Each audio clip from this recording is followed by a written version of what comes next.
Hello everyone and welcome to another episode of Cyclone InCYders here on MediaCom Channel 18. We're here every Tuesday now, guys. We're going to switch things up. We're going to go to Tuesday because it seems to work better for all of our schedules throughout here. Throughout the end of the semester, I want to introduce you to our insiders. Once again, joining us, Dean Burhow-Gall, Alex Halstead, both of the Iowa State Daily, and Cody Peterson here of ISU TV. All four of us are going to be heading down to Kansas City for the Big 12 men's tournament here this week. We're going to touch on that in just a little bit in our second segment. Dylan Montz and Steven Coningsfeld coming back. We're going to talk some Iowa State women's basketball. Obviously, guys, a disappointing finish for them, but overall a great Big 12 tournament for them down in Dallas. But guys, here in this first segment, we're going to talk about the Iowa State men's basketball team. As I said, a big game coming up this Thursday, 11:30 at the Sprint Center in Kansas City. Iowa State taking on Oklahoma. It's been an interesting matchup between these two teams this year, guys. Iowa State really handling Oklahoma. A couple weeks back, and then Iowa State goes down to Norman, and it's pretty much the opposite, exactly the opposite of what happened here in Ames. Really, Oklahoma really shot the ball well, got to the free throw line 34 times. So, guys, I want to get your initial thoughts. Iowa State, Oklahoma on Thursday. I'm actually just really interested to see what team shows up defensively, because you look at when they went down to Norman. Fred Hoiberg said they wanted to let Sam Grooms beat him, and he basically did. Yeah. He went 7 of 13, had 19 and he had points. nothing in Ames, 2 points. Yeah, and he only played a Cyclones. couple minutes and had 2 points 15 in minutes Ames. to play, yeah. So I thought it was really interesting that Oklahoma, really comfortable at home, was able to just knock down shots. I mean, that's really what they did. That was kind of the difference. And so I'm really interested to see, which team it is that really shows up. The one that flies around like they did in the first half against West Virginia, or the stagnant team that doesn't crash, doesn't get out in transition, and really just lets Oklahoma shoot it. Absolutely. Yeah, I think the same thing. It'd be, like you said, Hoiberg, or when they were in Norman, the big thing was they were giving them all the 15, 17 footers at the top. They were willing to do that, and that ended up biting them. But that was on the road. They played well. They played well against Oklahoma at home. It'll be interesting to see how they play neutral site. I mean, they haven't played well on the road. How they play, I mean, it should probably be a pro-Iowa State crowd with it being so close to Ames. Yeah, and it's interesting to point out, both games Iowa State shot the ball well. I mean, I think, you look down to the game they got beat in Norman, both teams shot about 42%, but Oklahoma got to the line 34 times, and they were 34-34. So, I mean, they were that much more aggressive, I thought. I mean, Iowa State, when they went down to Oklahoma, that was the game after Kansas, right, that Kansas hangover. They talk about that a lot. I mean, at that time, I didn't expect them really to come out and be very aggressive based on what had happened, and they didn't really play that way. And I think that's exactly what they need to do to fix. Be more aggressive, get to the line, because that's when they're successful. I'll be interested to see, based on both teams' position going into the tournament, which team kind of comes out with a little bit more desperation. Yeah. In Norman, Iowa State came out really flat, and I just can't imagine them doing that again with maybe the tournament life on the line. They should be in. Maybe we'll get in that a little bit later. Yeah, you brought up a good point with they were coming off that Kansas loss, and they referenced it several times since then. Yeah. That they probably were a little bit hurt them. Yeah, it hurt them going into that game because they were still thinking about that. I mean, they talked so much about how they had to get that off their minds, but clearly they didn't because they started off so poorly. Right. I don't know what they were down early on, but they started off so poorly that they never really got anything going. Like you wrote for tomorrow, They just didn't seem like Iowa State. Yeah. I mean, they just didn't seem. Well, that. Hoiberg said that was the one game that they had no energy. Yeah. There wasn't a single other game. They had no words for it. I was gonna say, I think his phrase was that it's the only game that they really had their butts kicked. And I think Iowa State's a team that looks really good when they're up 5 points, when they're up 10 points, but they look really, really bad, and they're playing really poorly when it's a battle. When you think about it, especially when they're not making shots. Well, Fred Hoiberg actually spoke to the media yesterday, previewed Thursday's game against Oklahoma for us. It was great to see those guys get the different honors. I thought they were all very well deserved. Starting with Tyrus getting that sixth man. I think he's the best sixth man in the country. So to see our league's coaches recognize him is great. Melvin's award to be the Scholar Athlete of the Year just speaks for itself. I think you look at all the different awards, that may be the most important. He's everything that a student athlete should be.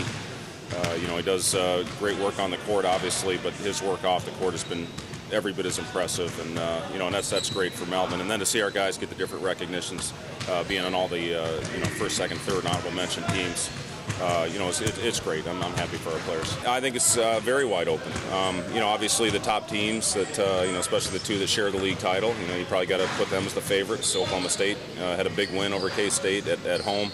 Oklahoma had a setback, but other than that, I think they're playing great basketball. I like the rhythm we're playing with right now. And then you can't count out those other teams. They've had good quality wins throughout the course of the season. So I think it'll be a very competitive, fun conference tournament. How important would it be to the program to get a win in Kansas City for the first time in 7 seasons, I believe it is? Well, we're going to go down there and, approach it, like it's a very important game, which it is. We've got to go down there with the right mindset. We'll have a great day of practice today. We'll get 3 days to prepare for this one. And, I'm confident we'll go down and play well. We had to have those 2 last week, and we found a way to get them. Starting with Oklahoma State and then going and getting a big road win, which it ain't easy playing in Morgantown now. And, we got such a great start and then held on and survived it. So, two huge wins for our guys, and they stepped up when we needed it most. Grooms was the difference maker down there. We were going to make him beat us, and he did it. He made shots. All the way out. He hit a big 3 right before half to give him a double-digit lead, and he played great. We really wanted to help off. Osby's a load down on the block and playing with great rhythm. First-team all-conference performer. So we have to supply some help down there, and we helped off Grooms. We'll see what we do this time. We're going to go through a lot of different scenarios and try to put the best game plan possible in. Well, I talk about playing basketball the right way, and you got to go out there and you got to move the ball. I thought first half against West Virginia, that thing was flying around. Those first 25 minutes, it's just, beautiful offense. And then we got stagnant. You can see what happens when we don't move the ball. So, you got to have 40 minutes of proper execution. And then you got to get back and execute your game plan. And, we've done that, especially first half in West Virginia, we were awesome. In second half, we did it some, and they made shots, and that was something that we were going to live with a little bit when, with the big fella inside. But then the urgency of the closeouts there at the end wasn't great. So you got to play a complete 40 minutes on both offense and defense. And there you hear it, guys. Fred Hoiberg just talking about what Iowa State needs to do in this game on Thursday. They did so many things right in Ames. It seemed like that was one of the best games I've seen Iowa State play at home as a group. I don't think a lot of people expected them to beat Oklahoma by, 17 points. I think they shot the three-point ball well. They got the rebounds they needed to get. They cleaned up the offensive rebounds. And it seemed like they really made the extra pass. And that's something that Fred Hoiberg really emphasizes with this team. They did that quite a bit at West Virginia as well. A lot of plays where they didn't have an open look. They made the extra pass. Tyrus McGee was right there in the corner and made the basket. So I think that's going to be especially important against this Oklahoma team where every possession really seems to count. That's kind of the big thing that you point out there is ball movement. Yeah. When they lost to Oklahoma, they get 8 assists on 23 made field goals. When they beat them, they get 18 assists on 28 made field goals. So that's kind of the big difference there. It's not only just the assist numbers, but when they have the ball moving like that, it allows them to be able to drive Clyburn, which leads to them getting to the free throw line. It builds their transition game, and you saw that didn't happen at all in Norman, Oklahoma. So I think you can't really quantify all those things together, but I think assists is a good example of that. Yeah, they only had 10 turnovers, I think, in Ames and 9 down in Norman. So they weren't turning the ball over.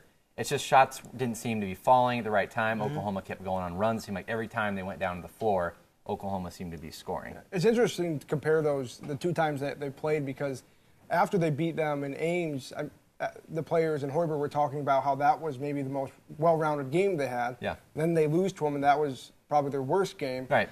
Yeah. Dean talked about the assists. After they lost to Oklahoma, the 8 assists or whatever it was, they talked about how unselfish they were, and they ended up holding that team meeting, and they talked about how, winning is going to solve the problems, because I think there's so many people that have other interests, or going into that they talked about had other interests after Iowa State, but the main way to succeed and get those interests is to win, and they have to be not as selfish, and that's what they did against Oklahoma the second time. It's so interesting when they talk about these team meetings. They've had 2 of them this year. One of them was after Tech, I believe. Was that right? I think so. One of them was after the loss at Texas Tech, and obviously, like we said, the loss after Oklahoma. And those were 2 points really where, a tough loss to Kansas and then a tough loss to Oklahoma.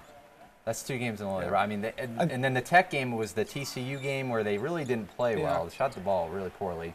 Then you go down, go to Texas Tech, and same thing happens. So it's really almost a wake-up call to them, and I think people joke that they need to have those more often, but I mean, what do you think? I mean, why have they been so inconsistent? I think the second meeting was very important because after they lost to Oklahoma, that the week after that Oklahoma was so important. They had to do well against Oklahoma State and West Virginia. And I think it was just to say, you know, we have to do well here because if we don't, our tournament hopes that we've been fighting for all season might not even be meaningful. Yeah, you think about it, if they lose to Oklahoma State, I mean, that's really their biggest win of the season. You know, maybe obviously you call the Kansas State one a big one, you also call the Oklahoma one. But if they don't have that, I mean, they're pretty much in now, you'd like to say. Obviously nothing's official, but I mean, if they don't win that one, I mean, they're sitting on the bubble. I think sometimes this team knows it's talented, it has a lot of confidence, and sometimes they can kind of forget their principles and go back to just relying on that talent. I think those meetings really help them, you know, kind of refocus and get back to maybe being more coachable, you know, and getting back to the fundamentals, making things easy. And Will Clyburn actually said yesterday that the players were calling him out. And I mean, he's a guy that on the road, you know, he's been okay, but he hasn't been the same player he's been at home. He's been pretty inconsistent on the road. You know, he had a pretty good game against West Virginia, I believe. You know, I mean, he's been okay. 27. Yeah, 27 points. That's, I mean, 10. 27-10. I mean, he's been playing pretty well, but he's a guy that was called out because he's the senior guy. I mean, he's the guy that they're looking to get a basket. I mean, he was obviously honored with second team All Big 12, but, you know, you look for that guy, you want him to go out and get you a bucket and be able to get you a bucket when you need one. Another thing I find interesting about the team meetings, we know they've had 2 of them, but I think some years, I think it happens with all teams, not just Iowa State. I think a lot of times they just don't tell the media. They don't tell anybody, And another thing I think that came from that meeting, and I think we'll talk about, is Anthony Booker. I mean, you said Clyburn talked about how they called him out. I think Booker was in a position where Booker's more so before senior night, I think. Yeah, before senior night. And which was after Oklahoma? So Oklahoma State was the game, So I mean, he was in a situation where he had started early in the season and he had lost that role, and there were times where you could tell that he didn't know where he fit on the team, and that I think that helped him. He mentioned it, Chris Babb mentioned it, that at that meeting, Anthony Booker was vocal about how he didn't care anymore about that because, you know, if he does care about it, you know, it doesn't help the team, they might not be playing much longer anyways. Well, I think their team, I mean, they essentially really are a team. I mean, think about, you know, it's almost exaggerated on Iowa State because each guy has such a big role. I mean, you think about Tyrus, he's got the 6-man award. Edgem's a glue guy. Clyburn's really their scorer.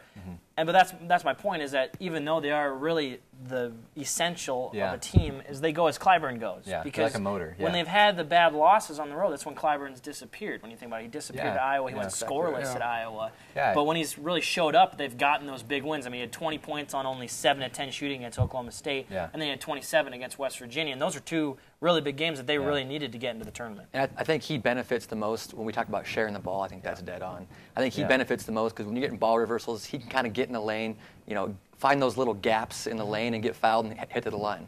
And I think you bring up a great point, Dean, about how they need each player, you know, playing their role. I mean, Corey Lucius, the ball distributor, you know, Will Clyburn, the scorer, you know, Tyrus McGee coming off the bench. If they're not all contributing, if one aspect is missing from their game, they're going to struggle. And that, I mean, that's what we've seen this year. I mean, especially when we look back at Oklahoma. I mean, the defense was struggling. They weren't getting back. Transition was, you know, it wasn't there. And I think that's, and let's move on to that game because, I mean, that's the one thing that you got to look out for Oklahoma is they got so many weapons and so many guys that can score. I mean, we've already talked about Sam Groom, Stephen Pledger, 2 guards there that really at any time you can just go and say, hey, give me a bucket, and they'll do it for you. I mean, those are 2 guys that can make plays, and that's 2 guys I think you're going to keep an eye on for on Thursday. Well, I think, you know, Grooms is a guy that I don't know how much they're going to let him shoot. I mean, he's still a guy that's not averaging double figures, but I mean, obviously you saw what he did in Norman if you just let him shoot a shot inside the 3-point line. But yeah, I mean, Pledger's a guy that erupted.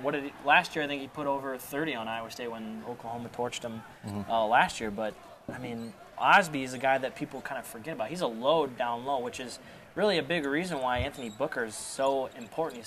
He's such an unsung guy because now that he's accepted his role, like you said, Alex, you know, he's the guy that they needed. I mean, Hoiberg said against Oklahoma State, right? They needed him at the end of the game. And they need him to come in and hit that occasional, maybe once every couple games, 3-pointer. But the big thing is providing that presence down low because Percy Gibson hasn't played because he's had a sophomore slump and has been not good. George Niang and Melvin Edgem are too short and get in foul trouble. So they need Booker to be that physical defender down low. The big thing with Booker is there was a period where he didn't play 3 games in a row, and I remember, and Iowa State was playing, I think, pretty well at that point. And we might have talked about how if they had Booker to that, how much better they can even get than they already are. And I think that's what's going to be interesting. And that could be Booker could play a huge role in their postseason host because I think so. I think they've done well without him. But if they add a physical guy like that down low, I mean, he against Whitby, you mentioned. Well, and he comes in against Okie State and gets a few big blocks. I mean, that's a couple possessions that go in Iowa State's favor. That's a few more possessions where they can cut back a lead or extend a lead. And he might have taken that. He took a charge, I think, late as well. So he doesn't necessarily need a score. That's not what they're necessarily looking for from him. But if he can be a guy that is a presence down low, at least, especially when Melvin gets in foul trouble. And I think that's almost where he gets in trouble is where he thinks he's a scorer. He shoots the three, and he hits one, and then he thinks he can hit, just keeps shooting 3 or 4 threes, and he misses them. But, I mean, I think you're right. I think his role now, and he needs to understand that, and you wrote a great article about that, is his role now is Alex wrote a great article about that he's now that defender that they need to come in there and just play some good minutes and replace, Georgie Niang, who's in foul trouble, replace him Melvin Edgem, who's in foul trouble. So he's going to be key in this game, in this tournament too. Especially when you look at both times they played Oklahoma, they've been out rebounded. Like, I think 10, at least 10 each time. Yeah, 42 to 33 was the game. 9 and 9 both times. Yeah. I thought that late charge that he took against Oklahoma State, that was kind of like a little microcosm of him taking his role. Because how many times have we seen him go for a pump fake and foul? And if that go happens, for a block shot and instead he makes the smart play, takes the charge, and it was one of the big possessions in the game. That was during the 7 or 8 run that the Seniors had to kind of seal the game. Yeah. Absolutely, guys. Some of the players actually also met with the media on Monday. Let's hear from them previewing Thursday's game against Oklahoma. It's really important, for me and my family, and even for the guys on this team to know that you can be a great athlete, but you can also be a great student. So it's a great honor, and I'm happily receiving it, and I think that it's just something that my family and I can be extremely proud of. Go down there, play a good Oklahoma team, and adjust from what we didn't do last game. I felt like we were in a little hangover from the Kansas game there, but I think we'll be ready to go now. We know it's at stake, and we think we can win a Big 12 tournament, so we're going down there to do that. Big 12 is definitely wide open. From 1 to 10, even the teams at the bottom have beaten, some of the top teams, and I think that gives confidence to a lot of people, and we know that, and every team with leaders and seniors on know that. It's important to play your best basketball in March, and I think we've been doing that these past 2 games. I'm expecting a great game. Oklahoma's a good team. They're playing well right now.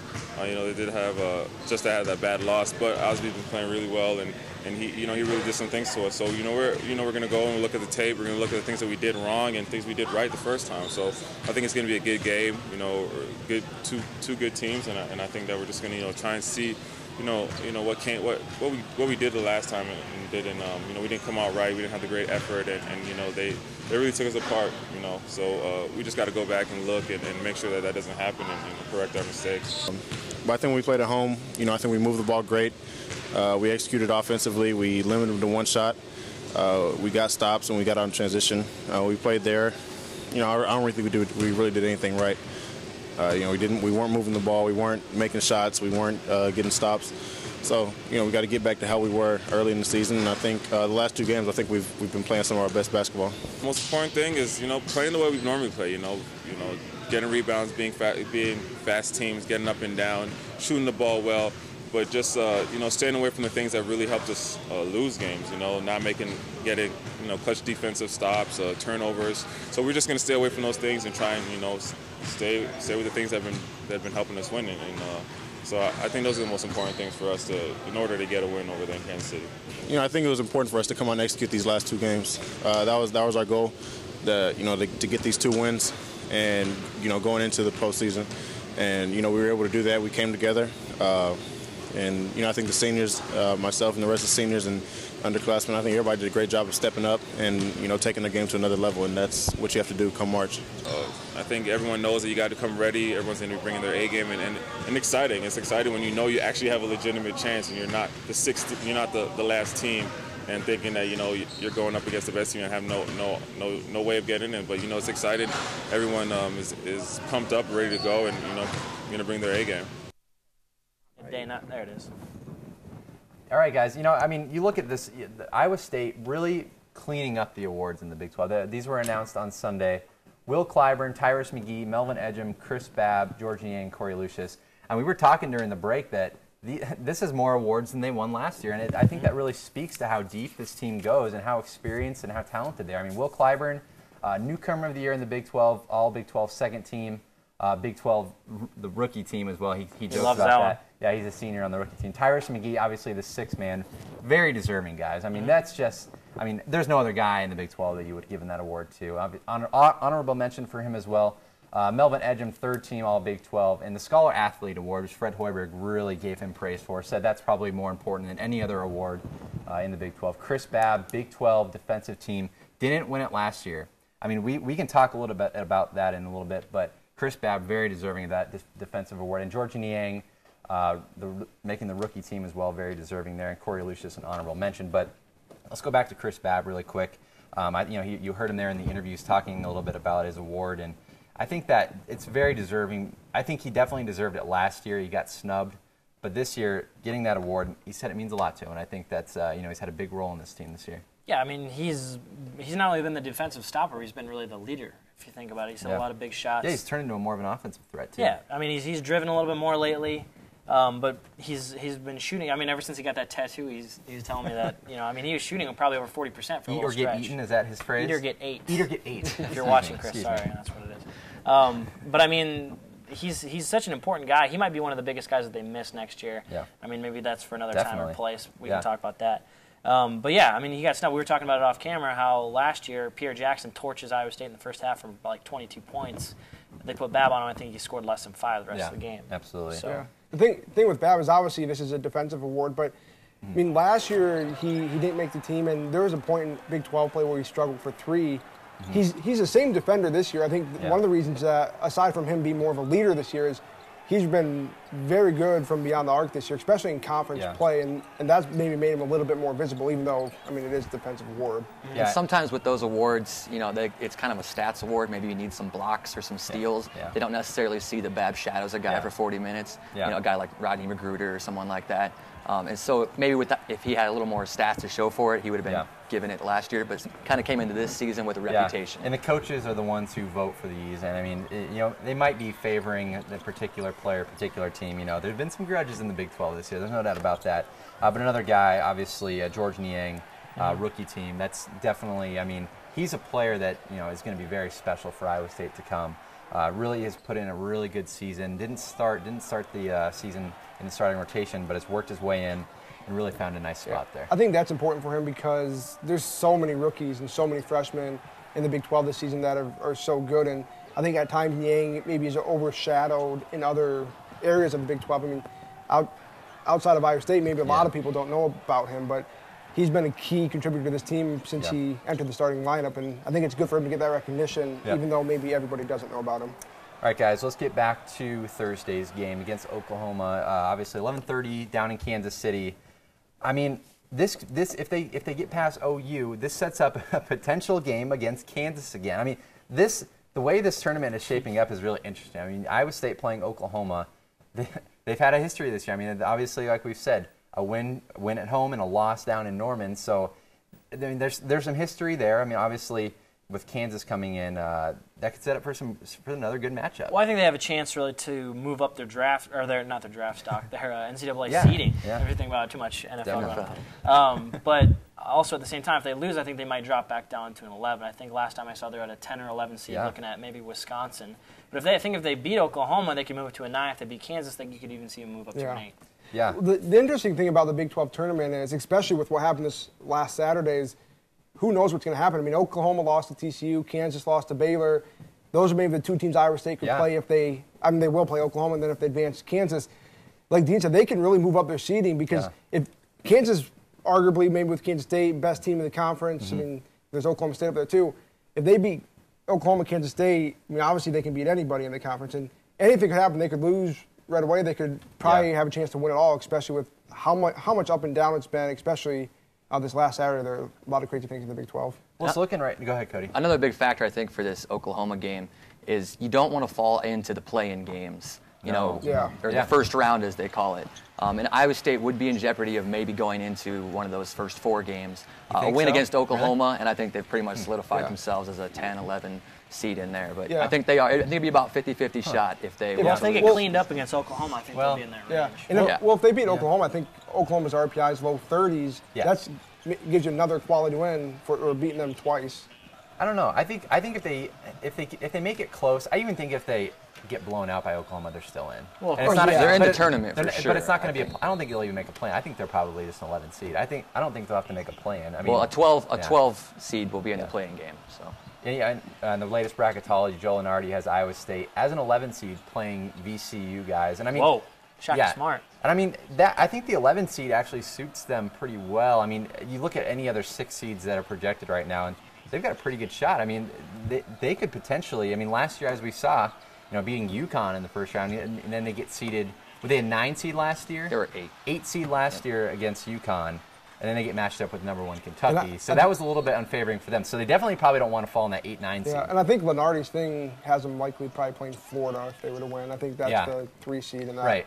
The other thing about Thursday Florida, is that I think will be interesting is playing in the morning. I mean, 11:30. That's maybe a little different, especially in the conference tournament where they know they've not done very well lately. Is it 7 in a row that they've lost? 7 in a row. They haven't won in Kansas City. But Oklahoma's also coming off a really bad loss. So we'll see.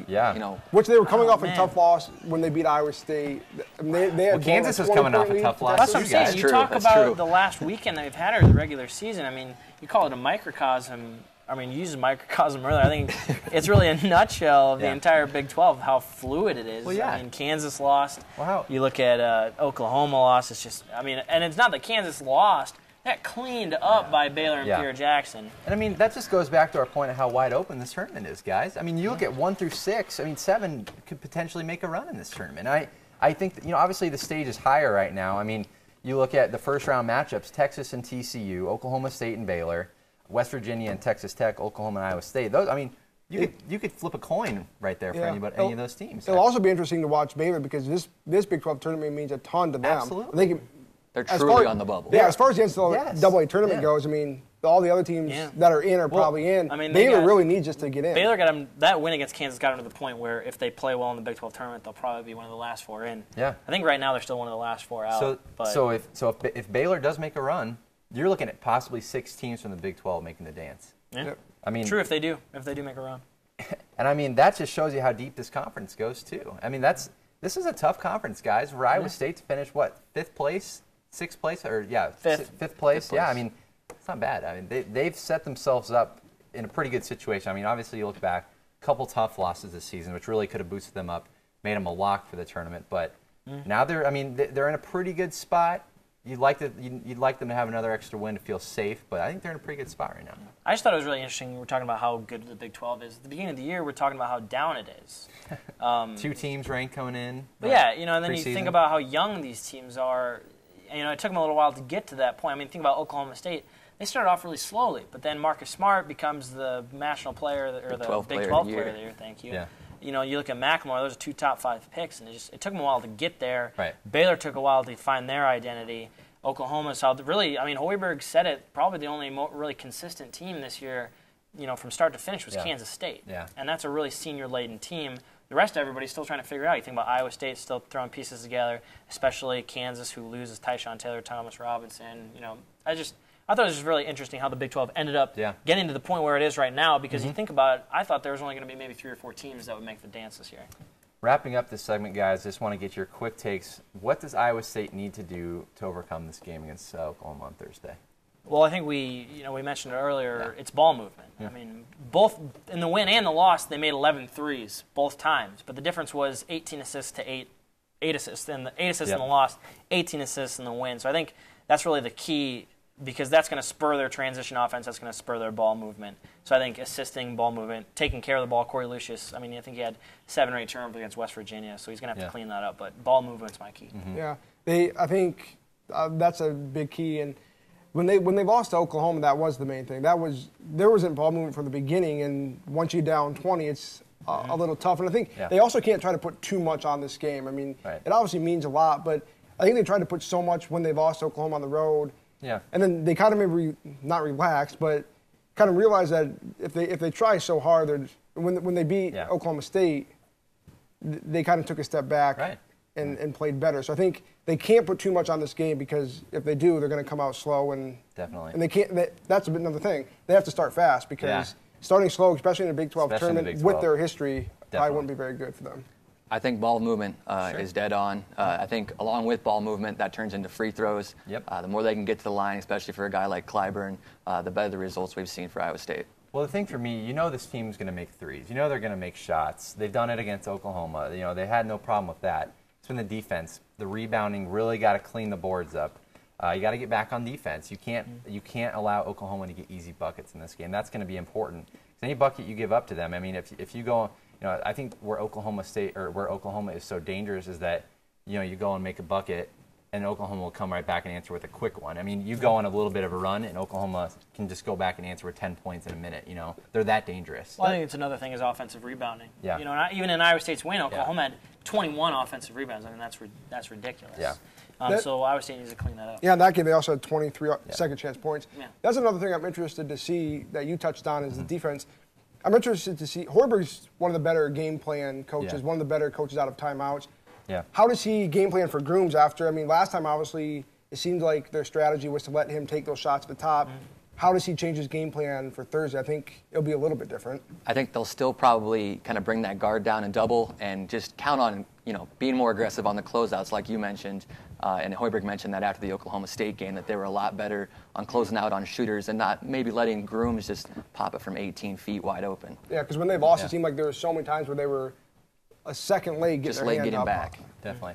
All right, guys, we're going to save our predictions. We're going to do something new this week. We tried out this new app. I like it personally. It's called Vine. So you can go ahead and follow me at Matt Van Winkle. You can follow Dean at DeanBG, Alex at Alex Halstead, and Cody's at Cody Peterson. KODYPEDERSEN.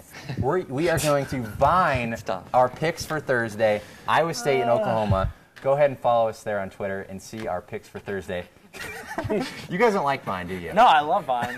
I've got it on my phone. It's a new app, and I love it. So don't hate on me. I'm not. No hate here. All right, guys. Coming up in the next segment, Dylan Mons and Stephen Koningsfeld from the Iowa State Daily are going to come in and talk some Iowa State women's basketball. Obviously, a great tournament for them. Andrew Schneider also going to be joining us. Sorry, I almost forgot you, Andrew. The beard. I didn't forget you, though, Andrew. I'm sorry. But as we go to break, we've got some great packages. Kelsey Calvert and Jake Stevens have a couple packages. Ian Warner of the ISU track team and Jake Stevens covering the ISU lacrosse club. Lacrosse. It's one of America's oldest sports. It's rapidly been gaining popularity, and the fast-paced game has found its niche right here at Iowa State. It's a sport played on about the size of a football field, soccer field. 2 goals on the end of the net. There's a crease kind of like hockey, and then you're running up and down just like soccer. Ball going around, passing it, and then try and shoot on the goal. The Iowa State Lacrosse Cup has been around since the 70s, and the team has grown to about 25 guys.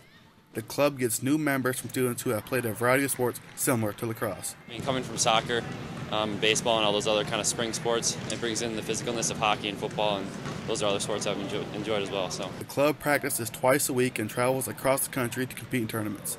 It's the connections the players make with one another that keep them coming back. You got to mix it up. You know, I don't want to spend all my days studying and watching TV. I want to come here and, as opposed to lifting or running on the treadmill, this is a good way to mix up the exercise. I actually just got off knee surgery, so I couldn't play, but it was nice to come here and have an instant connection with people. You didn't have to worry about, you know, common interests or common goals. You were already with a bunch of guys who wanted to do the same thing you did.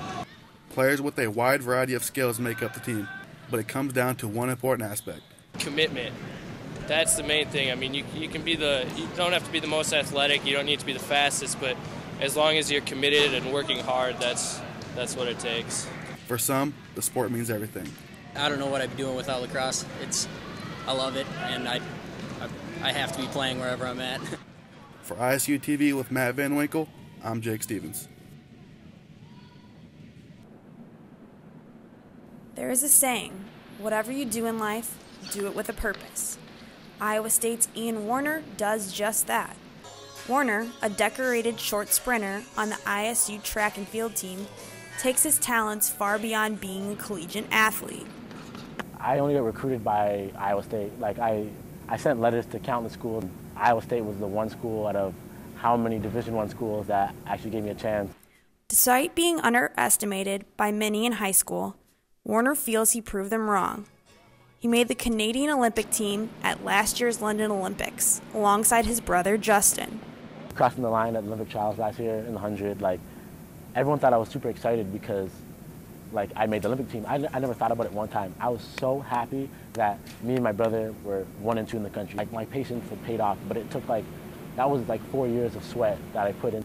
The Olympics was really a cool experience because, like, it was a lot more humbling than a lot of people think. Balancing the Olympics, Division I athletics, and college academics can be overwhelming.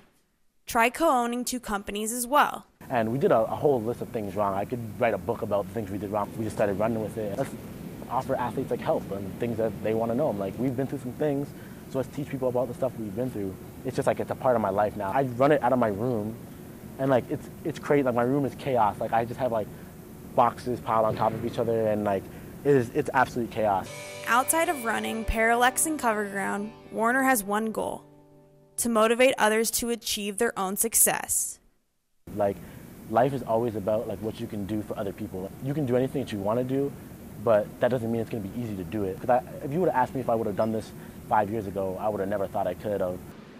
It's like one of those feelings like the devil's trying to break you in the middle, you know what I mean?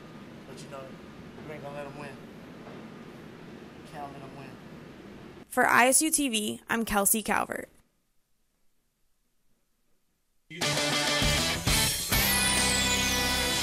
Tune in to the weekend pregame, Fridays from 2 to 4 on 88.5 KURE. Dan Tracy, Dean Berhow-Gall, Spencer Hughes, and the KURE sports team bring you the latest in the world of sports. It's the weekend pregame on 88.5 KURE and online at KURE885.org.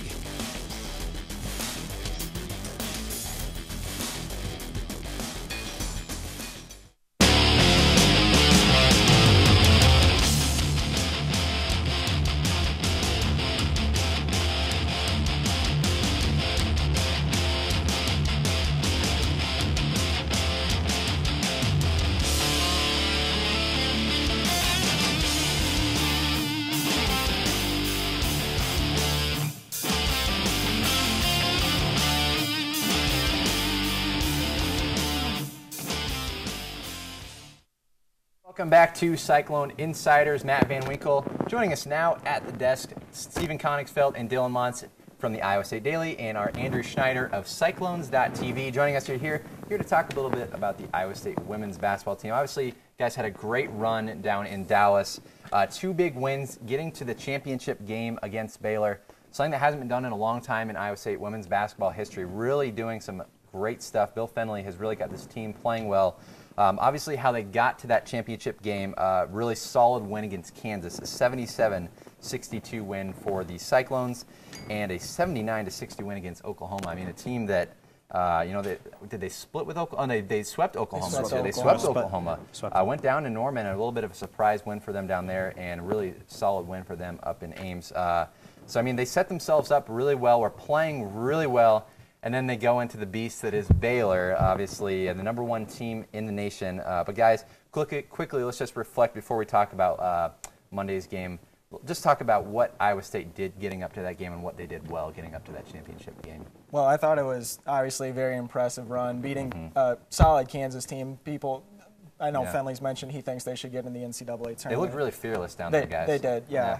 And then obviously beating Oklahoma for a 3rd time, who I know Bill Fennelly has a lot of respect for that program, and Sherry Cole. But, I think Anna Prinz obviously is going to be the big name from this tournament, with her making the all-tournament team, averaging 22 points. Yeah, she really had a great game.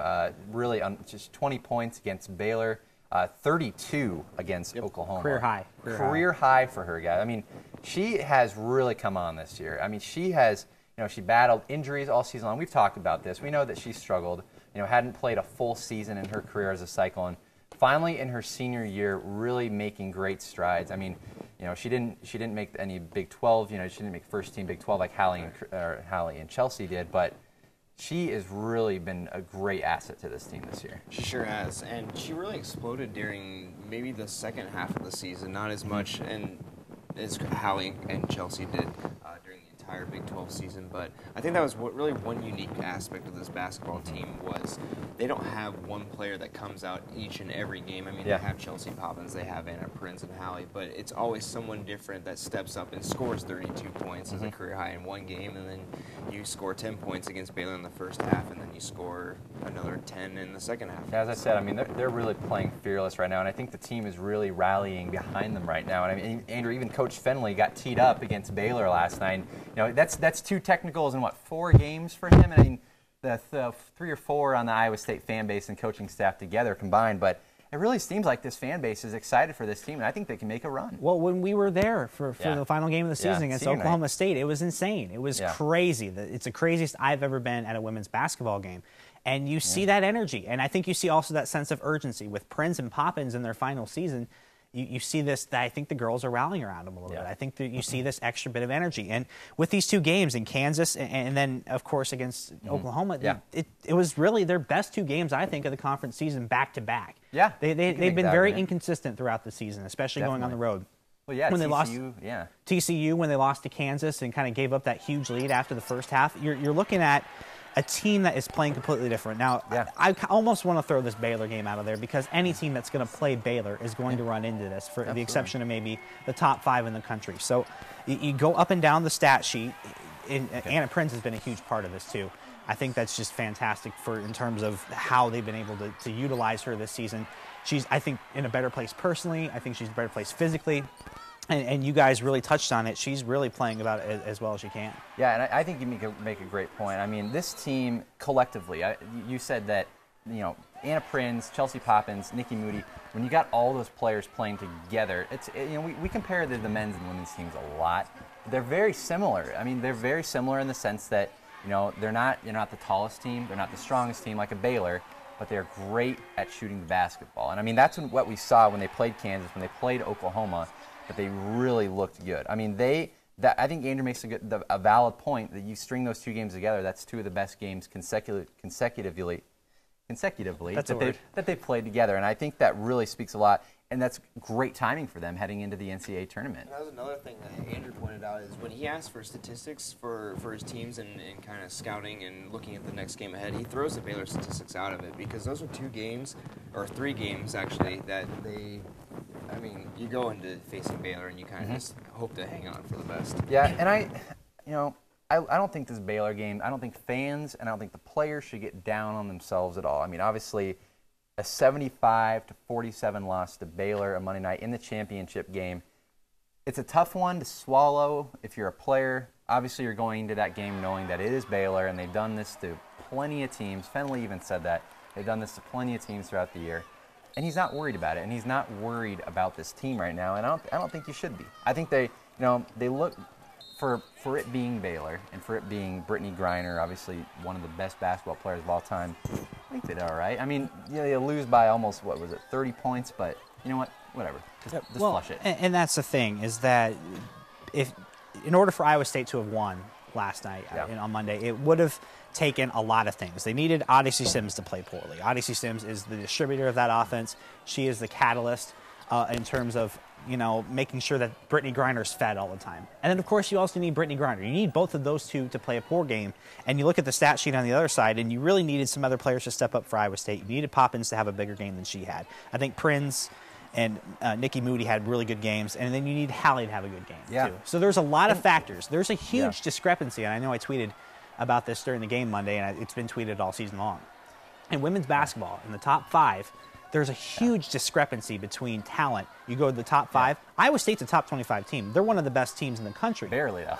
Barely. It's sad, but they're barely. Barely. But you look at those from 6 to 25, it's much more competitive than if you look at those top 5. And Baylor obviously is the best in the country. It's sad to me that they are barely a top 25 team, but in their minds, they're a top 15 team, probably top 20 team. I mean, they're playing in the best conference in basketball right now. Well, it's just weird because besides Iowa State and Baylor, there's no one ranked. And that's just because Baylor, you're throwing 2 losses for all the other teams against Baylor. Right. And then Iowa State had a couple of really tough losses, like in TCU. Yeah. So you have to look at the rankings, and I know you don't like to pay attention to them all the time, but there's a reason for it. Well, guys, even Oklahoma State gave Baylor a scare the game before. I mean, they only won by 12 points, 15 points. So, I mean, you almost hard to played say Baylor. that's a scare. You almost played Baylor on the wrong night. You almost, if you're Iowa State, wish you would have played them the night before. But this is a beatable team, and I think Baylor's probably going to make a huge run. They'll probably be back to the championship game as well. That's what you got to think. But that's a good point, Matt. That's what I was going to mention. Oklahoma State the night before, I think it was a 3-point game there with a couple minutes. Very short amount of time left, and. Stephen and I actually went and talked to Coach and Hallie and Anna today, and they even kind of said that possibly that Oklahoma State game kind of woke up Baylor. Okay. And when Iowa State played them the next night, they've woken the beast. Yeah, Bear came out of hibernation, I think Finley said, but it just they just ran into a buzzsaw the next night, obviously. Andrew brought up Hallie Christofferson, who's really having a special season this year in her junior campaign right now. She and Chelsea Poppins, obviously, I think we mentioned this last week, but they were both awarded first team All Big 12, and that's hasn't happened ever in Iowa State history for two Cyclones to be honored for that award. They are going to be critical. They and Anna Prinz, to me, are the three. Nikki Moody's going to be that glue. She's going to be consistent for you throughout every game. But for those three, they really need to be contributing because, like I said, they're not the tallest team, they're not the strongest team. But if they put in a good effort, if Anna Prince can get those banged-in shots that she loves to take, that hook shot. I mean, obviously it's tough to go up against a Brittany Griner, but she went and had 20 points. Right. I mean, that's a good sign for me. If Anna Prince is going out, making a few threes, getting a few buckets inside, they can match up with pretty much any team in the country. I think you hit it right on the head with that. Those three players having consistent games throughout the NCAA tournament, having Williamson kind of a silent defender. You don't see her maybe taking as many threes as she normally has in the past couple games, but just having her as that silent defender, and then even having Kidd come off the bench, and she can definitely shoot a three as well, so she's also versatile. We said it earlier, you got to think the team is playing with as much confidence, throughout the Baylor game. They were obviously just thankful for the opportunity, not in the moral victories, obviously, but you got to think that the team chemistry right now, and the players have mentioned it recently, how they're really a cohesive unit right now and sharing the basketball. Andrew, you and I have had this conversation off the air about the depth of this team, and I mean, they only play really two off the bench, and Kidd and Fallon Ellis. And Fallon gets maybe 5 up to 10 minutes in a game, depending on foul trouble. Yeah, I mean, you go to Zimmerman every once in a while, but if Poppins and Prinz and Christofferson are in foul trouble, I mean, Fallon Ellis isn't the post player, isn't the guard that you want in there. Is their depth, you guys think, going to hurt them in this stretch here? I think so, because when it comes to tournament time, you play a lot of games back to back to back. And I think another part of the problem playing against Baylor is that you just played two really, really solid games, but two really intense games for at least the first half or so. I mean, even then, you're playing back-to-back days basketball. And that's what's tough tournament time. And that's when you have a depth or rotation 6 to 7 as opposed to some teams, like if you want to compare to the men's team who has a little bit of a deeper rotation, that's when you get into a little bit of trouble. But at the same time, in that first and second round, since Iowa State is going to be a high enough seed, they're not going to be playing the caliber of teams that they're playing in the conference all the time necessarily until they get to maybe, if they win those first two games, till they get to Sweet 16 time. I think if you win the first game, they haven't predicted playing Charlotte. They're a 6 seed and then Charlotte 11 seed.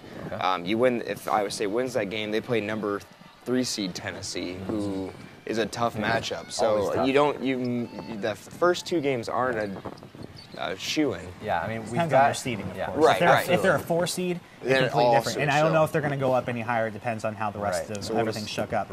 They were a 4 seed projected until they lost to TCU, and I think that's going to kind of come back because instead of playing, a team that might be in the bottom half of the top 25, if not lower, that second round, you're playing a team like Tennessee that has such a rich tradition. We've got about almost a week till we find out where they're going to be selected and where they're going to be placed. I mean, Selection Monday coming up next Monday. I mean, it's looking right now, guys, I think they're probably going to be a 4 to 6 seed. Probably a 4 or a 5 in my opinion. I think that they've impressed getting to the championship game in the Big 12, finishing second in the conference. I mean, what else can you do? I mean, they've done everything that they could up to this point. Obviously, beating Baylor would have been nice, but realistically, that's, probably not going to happen. Just being realistic. If you're not one of the top 5 teams in the country, I don't think everybody has a bad loss here and there. Absolutely. And you look back. I mean, the losses to TCU and Kansas and Iowa, even those are 3 losses that you look back at. Man, that this that's 3 more wins that they could possibly be a 3 or even possibly a 2, because that ranking, that last one, knocked him down a whole 2 in the whole projection. They've been at the 23, 25 spot pretty much all season long, or just below that. I mean, receiving a few votes. Well, but and if they can string them together, and that's the thing, if they would have had a nice little run where they didn't have that bad Kansas loss in the middle, you're looking at a team that very well could have been in the top 15. I mean, we don't want to get way too much in rankings here, but they very well could have been a team that could have looked, like you said, a 3 seed. Well, I didn't check before the show, but did new rankings come out today? Yeah, and they're still at 23. 23, okay. 23. So, I mean, there you go. I mean, that to me just solidifies 4 or 5 spot right there. Right after that, I mean, you're in a power conference in the Big 12. No reason in my mind why they shouldn't. But, guys, how far do you think this team could end up? I mean, is this a Sweet 16? Is this an Elite 8 team in your mind? I don't. It's kind of coming back to the depth issue, depending on what region they get put in with. If it's, say a Tennessee, I don't know if they can make it out of the first 2 rounds. It's all about the matchups. Exactly. Yeah. So. And that's the same for any March game. And you're not going to get an easy matchup anywhere you go. You have teams like Tennessee, Duke, Stanford. They're all over the place, so you're not going to get an easy bracket really. But I think with this 4 or 5 seed, and you can get one of those with the Kansas and Oklahoma wins in the Big 12 tournament, you can solidify one of those pretty easily. Well, and I think they're in a much better place than they were last year. I will say this with the team in terms of how consistent they've been and the way they played in the Big 12 as opposed to the way they played last year. They really kind of backed into the tournament. After the way they started the season last year, and I know it's hard to make those year-to-year comparisons, very similar team in terms of Prins and Poppins really being the leaders. I mean, you look back and forth, and this team is coming into it with, I think, a little bit more momentum. If they can mentally wash off whatever that Baylor game was. And they're going to be a higher seed. Last year they were, I believe, an 11 seed, but they hosted. It was a very odd. And they lost to Green Bay. And this year, I think the potential is, it depends on matchups. I don't think they're an Elite 8 team. I don't think that they have what it takes to maybe beat a 2 or a 3 seed. That depends, and I wish I was proven wrong in that case, but I definitely think they're a Sweet 16 team depending on what region they end up in. I mean, if you look back at it, if they play like they played against Kansas, they play like they did against Oklahoma, there's no reason in my mind why they can't be an Elite 8 team. I think, like we said, it's a matchup thing. It all depends where they get seated, where they get placed. I mean, obviously the Iowa State fan base is a huge supporter of Iowa State women's basketball. They travel well. So it's going to be interesting to see where. The closer they are to Ames, the better off I think they'll be. Because that's a great point. I think with the exception of last year, obviously. Right. Well, You go back to. But there was a different team. But you go back to the Baylor home game here. I mean, it was never really close, but the final score was what, 67 within 15 points. It was within 15 to 20 points. So I think both basketball teams here at Iowa State play well because Hilton's one of the better home arenas. In fact, in women's basketball, it's one of the top 10 in the country. So the closer you can get to Ames, the easier it's going to be for however many thousand fans, 3,000 to 4,000 fans, depending on how close they get, can go and support them. And I think that will help them considerably. Which is why I still have a beef with the Big 12 about moving the Big 12 tournament to Dallas instead of Kansas City, because that's 6 more hours you got to drive if you're an Iowa State fan to get down to Dallas. I mean, traditionally Iowa State would bring 5,000 to 6,000 people down to Kansas City for that game. Make it a weekend trip. And they make it a weekend trip, go to the women's Big 12 tournament, stay for the men. I mean, that really hurt them. But we can't look back on that now. They finished second. You can't complain too much, right? We'll be able to make a really good, solid prediction next Tuesday once these rankings come out and kind of see who's that 3, who's that 4 seed, where's Iowa State sitting, who I'm are they glad you're going to be here for the show over spring break. That's going to be great. Yeah. Dedication. You know Dedication. What? Absolutely. I mean, and we're gonna keep you updated. Cody Peterson and I are going to be heading down to the men's tournament. We're going to have plenty of coverage from that. We'll see. We'll see where Iowa State women end up. We'll find out Monday. You'll obviously know, too. I mean, we won't have a show next week. Obviously, it will be spring break for us. But everybody, want to stay tuned for after break. We'll definitely have a show. Depending on Iowa State, if they're in or not, we're going to have a show, kind of recap the season. But want to thank all the guys in the previous segment, Cody Peterson, Dean Burhau-Gall, Alex Halstead, Andrew, Steven, Dylan. Thanks for coming on, guys. Thank you, Matt. We'll be back in 2 weeks for another episode of Cyclone InCYders. Thanks for watching, everybody.